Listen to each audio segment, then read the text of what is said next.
Parents have left for the evening. The house is quiet. The children are upstairs asleep. The television is on low, casting pale blue light across the living room. And you are settled into the sofa with nothing to do but wait for midnight when they come home. This is easy money. You have done this a dozen times before. You know this house. You know these kids. You know exactly how the night goes. And then the phone rings. You answer it. There is a voice on the other end. Low, calm, almost casual. And it says something that does not make sense at first. Something that takes a moment to process because your brain refuses to accept what it is hearing. It asks you how the children are doing.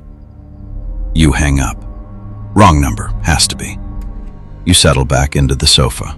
The television murmurs. The house is quiet again. The phone rings a second time. Same voice, same tone. And this time, it is not asking about the children. This time, it is describing them, what they are wearing, how they are sleeping. Details that nobody outside this house should know. You call the police. They tell you to keep the caller on the line next time so they can trace it. The phone rings a third time. You keep him talking. Your hands are shaking.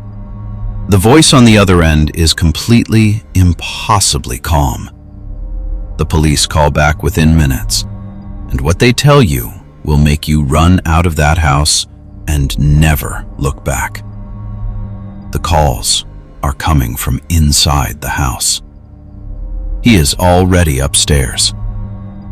This is The Babysitter and the Man Upstairs.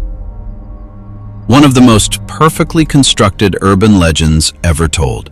A story that has been circulating through American culture for over 60 years, that has been turned into multiple films, that has terrified generations of teenagers sitting alone in quiet houses at night, and a story whose psychological power is so precisely engineered that it works just as well today as it did the first time someone whispered it at a sleepover in 1960. Tonight we go all the way in. The origins, the psychology, the real cases it may be rooted in, and exactly why this particular legend refuses to die. The story in its most recognized form follows a consistent structure. A teenage girl, almost always a girl, almost always alone, is babysitting in a house at night while the parents are out. She begins receiving phone calls from an unknown man whose behavior escalates from unsettling to threatening. She contacts the police, who trace the call and discover it is originating from within the house itself, from an upstairs extension where the caller has been hiding the entire time, feet away from the sleeping children. The ending varies depending on the version. In some tellings, the babysitter escapes in time and the children are found unharmed. In others, she escapes, but the children do not. In the darkest versions, nobody gets out at all. But the core revelation, the calls are coming from inside the house, is consistent across every variation, across every decade, across every country where the story has taken root. That line, that single sentence, is one of the most effective horror reveals ever constructed. And it works because of what it does to the architecture of safety. A house is supposed to be the safest place. Walls, locks, a closed door between you and whatever is outside. The entire logic of staying inside at night is that outside is where the danger lives.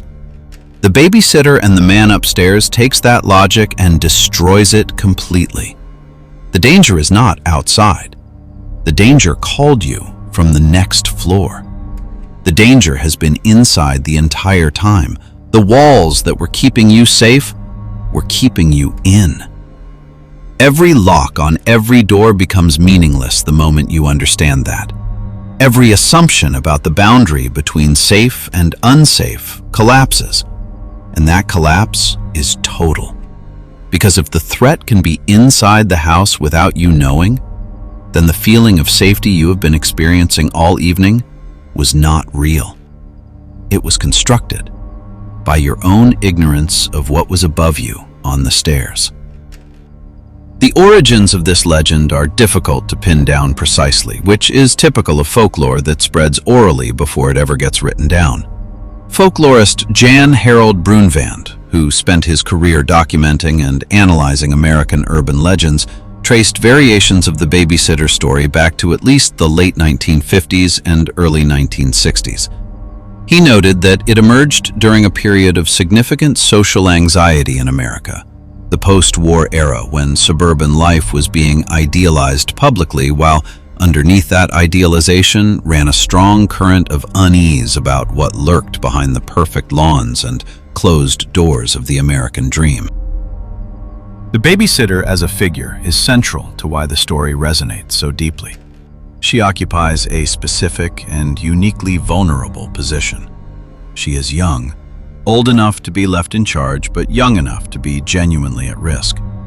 She is alone in someone else's space, responsible for lives that are not her own, in a house whose every corner she does not know. She is performing competence and calm while being fundamentally isolated. And she is tethered to that house. She cannot simply leave. She has a responsibility that keeps her in the building even as every instinct might be telling her to run. That tension between responsibility and self-preservation is something almost every person who has ever been left in charge of something important can access on a gut level. The story does not just frighten you about intruders. It frightens you about the specific situation of being the person who is supposed to handle things, and discovering that the thing you are supposed to handle is something you are completely unequipped for. The telephone is the other crucial element, and it is worth spending a moment on why the phone works so effectively as a horror device in this story.